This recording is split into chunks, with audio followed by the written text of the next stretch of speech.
পটুয়াখালীর কুয়াকাটা সংলগ্ন বঙ্গোপসাগরে এক জেলের জালে একসঙ্গে ধরা পড়েছে প্রায় ৪৬ মণ ইলিশ। ৬ আগস্ট গভীর সাগরে এফবি জুনাইদ নামের একটি মাছ ধরার ট্রলারে আলমগীর মাঝির জালে এসব ইলিশ ধরা পড়ে। জেলেদের দেয়া তথ্য অনুযায়ী একসঙ্গে প্রায় ২,২০০টি ইলিশ ওঠে এই জালে। পরে ৭ আগস্ট মাছগুলো পটুয়াখালীর মহিপুর মৎস্য বন্দরের মনোয়ারা ফিশ আড়তে নিলামে তোলা হয়। নিলামে ৪৬ মণ ইলিশ বিক্রি হয় মোট ৪৮,৫০,০০০ টাকায়। এতে একসঙ্গে বিপুল পরিমাণ ইলিশ পাওয়ায় জেলে ও ব্যবসায়ীদের মধ্যে দেখা দিয়েছে উৎসাহ।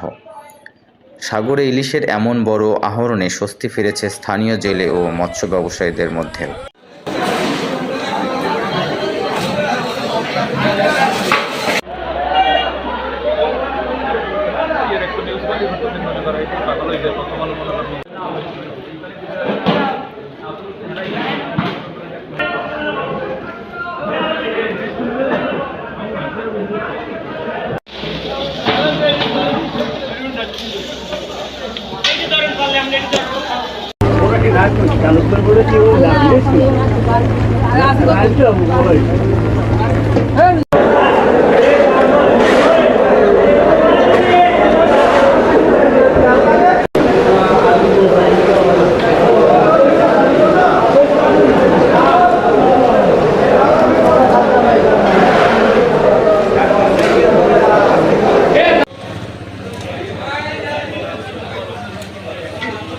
এই না